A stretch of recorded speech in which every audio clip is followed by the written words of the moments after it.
زي ما احنا شايفين كده المخرج زاك سنايدر مولع الدنيا حرفيا على السوشيال ميديا بسبب المنشورات اللي بينزلها معانا من العالم السينما القديم او بالتحديد كده العالم الخاص بيه. وخد بالك هنا مع كل منشور بينزله بتلاقي جمله كده بسيطه يمكن تكون بتلمح لحاجه ممكن تحصل في المستقبل. فخلينا في الفيديو ده نشوف زاك سنايدر عمل ايه في الفتره الاخيره والتقرير اللي مولع الدنيا حرفيا على السوشيال ميديا واللي يمكن فيه كلام منطقي وفيه كلام ممكن ما يكونش منطقي قوي. وده بيوضح ان اللي بيعمله زاك سنايدر في الفتره الاخيره هو بدا يسمع جامد جدا.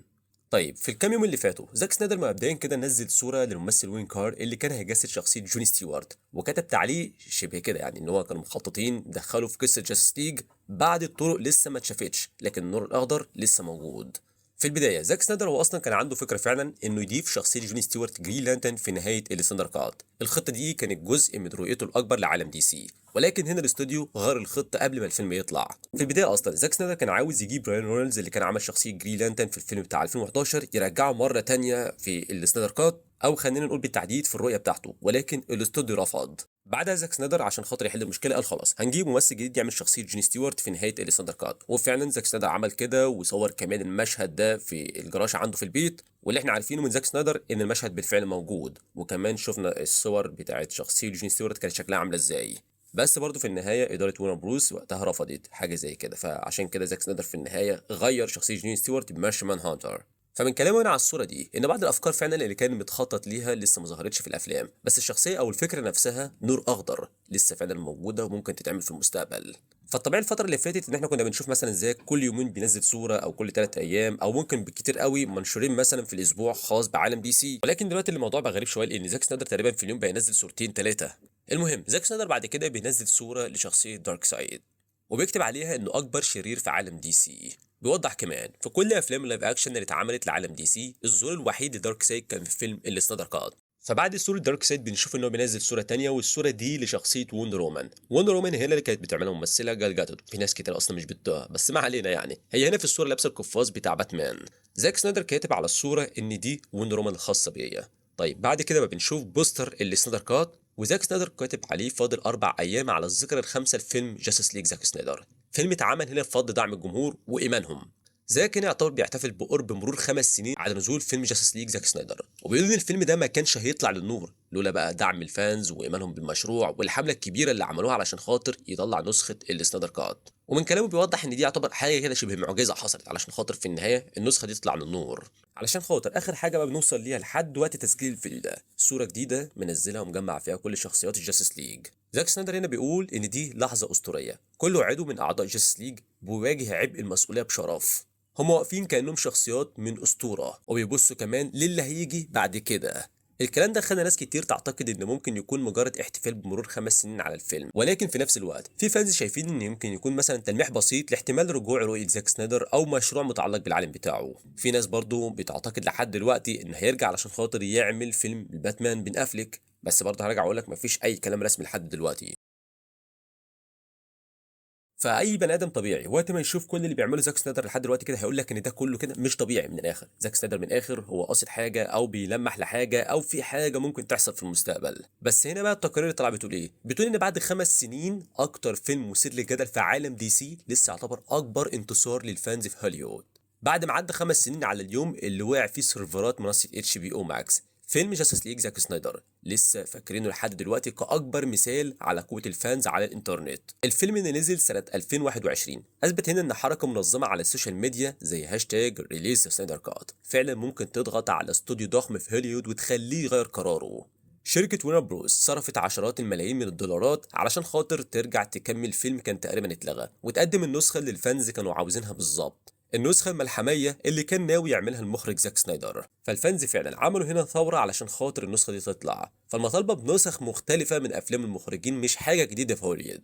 ولكن قليل جدا من الحملات اللي نجحت زي حملة الاستدار كات اللي حصل ساعتها يخلي شركات الإنتاج تعيد التفكير في طريقة تعاملها مع الفانز. الاستوديوهات فهمت إن الاستجابة لضغط جماهير الإنترنت ممكن تفتح باب خطير جدا، وركز جدا في الجملة دي، لان ده ممكن يخلي الفانز يتحكموا في مصير افلام بملايين الدولارات. وعلشان كده لحد النهارده فيلم جاستس ليج زاك سنايدر بيتوصف انه اكبر انتصار للفانز في تاريخ هوليوود. فموضحه كمان في التقرير ده ليه الفانز كانوا متضايقين اصلا. فانز دي سي عندهم ارتباط كبير جدا بقصه فرقه جاستس ليج، اجيال كامله كبرت وهي بتشوف الابطال دول في الكوميكس والمسلسلات الكرتون. وعلشان كده لما النسخه السينمائيه الاولى من الفيلم نزلت سنه 2017 وكانت ضعيفه ومتلخبطه ناس كتير حسوا ان الاستوديو ضيع فرصة تاريخية لأول فيلم لايف اكشن يجمع الفريق.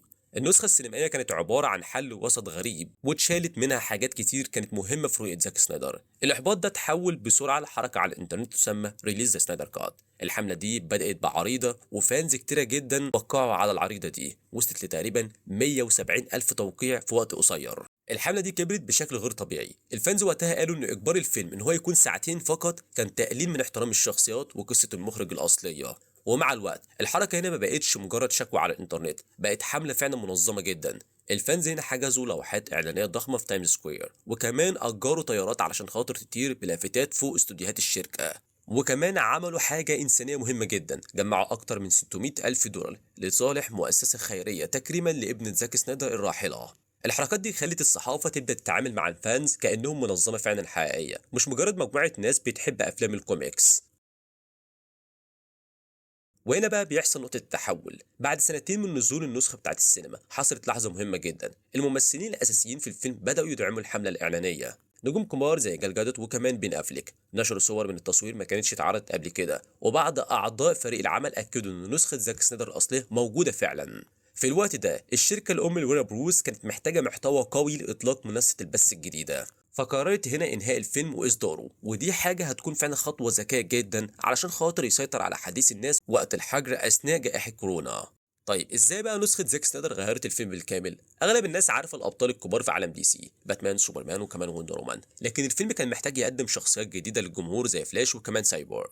النسخة السينمائية كانت مستعجلة جدا بسبب مدة الساعتين فقط، وده خلى الشخصيات تظهر بشكل سطحي. ولكن هنا لما النسخة الجديدة بقت مدتها 4 ساعات، الشخصيات أخدت وقتها في التطور.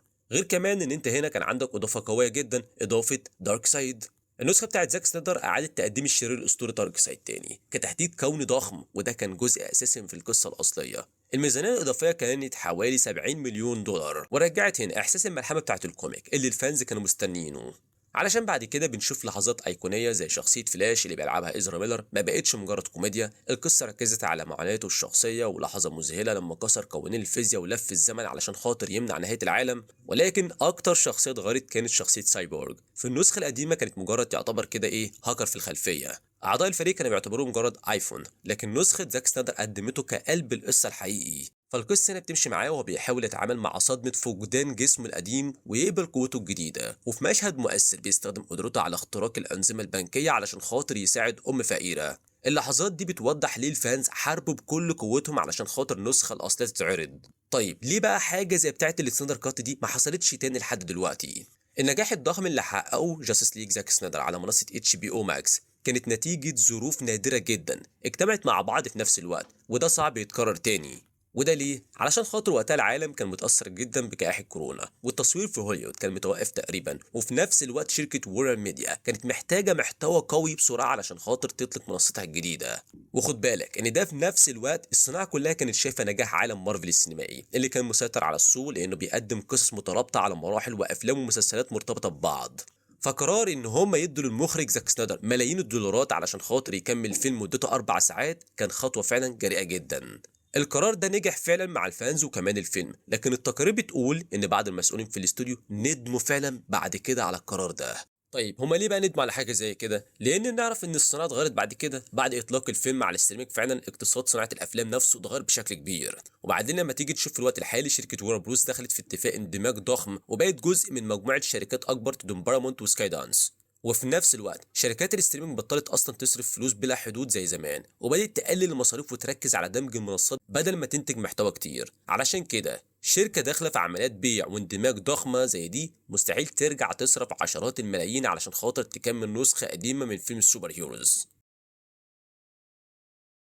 غير كمان ان هم شايفين انت بقى عندك عالم سينمائي جديد. فزي ما شفنا كده ان الاستوديو قرر يبدا بعالم يسمى الدي سي يو تحت قياده جيمس جان وبيتر سافران، والفكره ان هم بيعملوا استمراريه جديده تماما لعالم دي سي. لكن رغم من كده زاك سنايدر هنا ما زال بيحب يلمح للماضي شويه. مؤخرا بينشر صور كتيره جدا للنسخه بتاعته احتفالا كمان بمرور 5 سنين على الفيلم.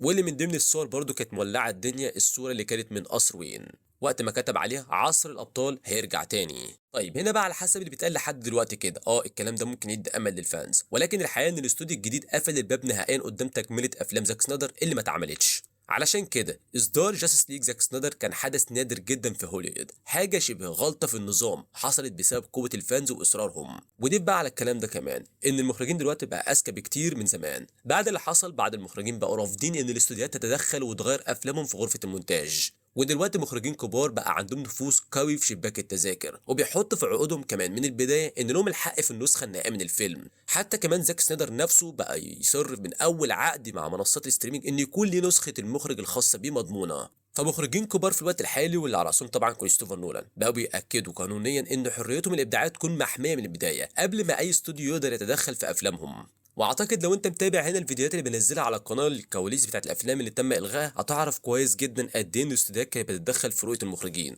طيب هل بقى الكلام اللي طلع من التقرير ده منطقي؟ خليني اقول لك ان الاجابه بصراحه من شايفها من وجهه نظري ايوه، معظم الكلام اللي اتقال من التقرير ده منطقي جدا. مش شايف ان اي استوديو في الوقت الحالي ممكن يخاطر ويجيب مخرج اصلا العالم بتاعه كان انتهى او اتقفل، وده علشان خاطر يرجعه مره تانية، خصوصا ان انت على الجانب التاني بقى عندك عالم سينمائي جديد يسمى الدي سي يو بتاع جيمس جان، حتى لو العالم ده على قده. خصوصا زي ما وضحت لك اخر نقطه كده، قلت لك ان اي مخرج بقى عاوز يكون له حريه ابداعيه، مش عاوز اي تدخل من اي استوديو، وده بصراحه في الوقت الحالي ممكن يكون صعب شويه. ولكن هنا اللي مش شايفه مش منطقي الصراحه ان واحد زي المخرج زاك سنايدر، يعني مخرج معروف، يقعد ينزل في منشورات وكمان يعمل تلميحات على الفاضي. فاللي بيعمله زاك سنايدر هنا انا شايفه انه مش مجرد حنين الماضي وخلاص، لا هو قاصد فعلا ان يعمل كده في الوقت الحالي.